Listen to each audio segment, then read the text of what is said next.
Ganito ang tipikal na operasyong isinasagawa ng mga alagad ng batas sa mga club at KTV bars na hindi lisensyado at garapalang nagpapalabas ng mga babaeng hubot-hubad. Ang mga eksenang ito ay eksklusibong na idokumento ng bitag matapos itong itimbre ng mga operatiba ng DIIB-SPD sa bitag. Animoy isang field trip sa dami ng mga nahuling kababaihan na nagtatrabaho sa inirereklamong club. Lumutang sa eksena ang umano'y 2 sa 5 may-ari ng Asian Entertainment Network na sina Joe Tan at Antonio Bufete. Base sa intelligence report na nakuha ng DIIB-SPD, illegal na nag-ooperate ang entertainment network mula nang magbukas ito 1 buwan pa lang ang nakaraan. Wala din daw permit at lisensya mula sa Parañaque City Hall ang Asian Entertainment Network.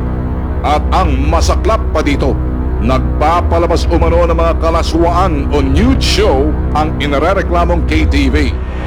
Hindi estilo ng bitag ang magpagamit sa kahit sinong otoridad at lalong wala sa bokabularyo namin ang ikinekwento hanggat hindi namin na idodokumento.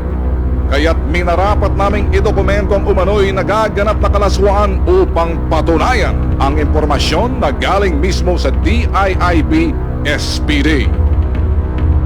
Pasado 12:00 ng umaga, unang tumulak ang undercover ng bitag at isang operatiba ng DIIB sa aming target site, habang ang ilang grupo naman ay nag-aantay ng go signal mula sa mga undercover na matagumpay na napasok ang surveillance camera.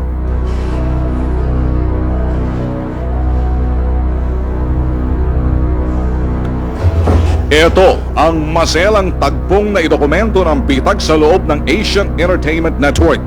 Mga kaawa-awang kababaihang hanap buhay ang magladlad ng kanilang masiselang bahagi ng mga katawan. Ilang sandali pa, nagbigay ng hudyat ang undercover ng bitag at operatiba ng DIIB-SPD na nasa loob na lusubi na ang aming target. Go, backstop. Assault. Pasok.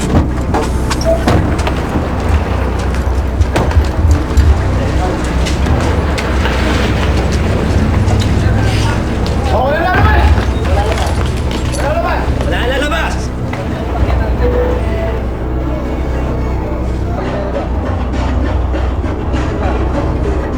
Kampante ang mga parokyano ng club sa pag-akalang pangkaraniwang raid ang isinagawa ng DIIB-SPD at bitag. Napitikan din ng aming kamera ang itinuturong isa sa 5 may-ari ng club na si Antonio Bufete. May business permit kaya hindi, sapat bawal mag-operate. May business permit. Meron kayo, wala? Inaayos. Hindi, tanong ko, meron kayo, wala? Wala. Wala pa. So, wala kang business permit. Lahat ng mga natrabaho dito may mayor's permit. Yun po nakaprocess. Meron ba? Hindi, ang tanong, meron, wala? Nakaprocess. Hindi, ang tanong, meron, wala? Wala. Merong health permit lahat to? Wala rin. So, lahat, wala. Arestado ang mahigit 60 kababaihan na nagtatrabaho sa Asian Entertainment Network kasama rin ang kanilang mga managers. Sa tanggapan ng DIIB-SPD, nagpaliwanag sa bitag ang isa sa may-ari ng club na si Antonio Bufete tungkol sa kanilang permit to operate. Ano yun, on process. Lahat ng documents, lahat ng required na papers. Hindi naman masasabi na may fault kami, di ba?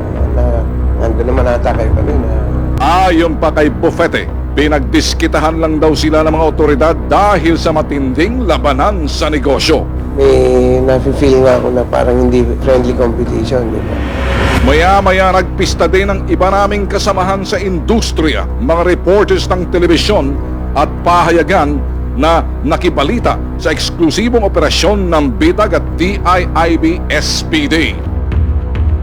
Ayon kay Senior Inspector Virgilio Batalla, team leader ng grupo, kakasuhan nila ang may-ari ng club maging ang 4 na kababaihang nakita sa surveillance footages ng bitag. We will coordinate with the local business permit section of Pasay City, and we will going to determine whether they are operating without business. And fortunately, we have confirmed that they are not operating.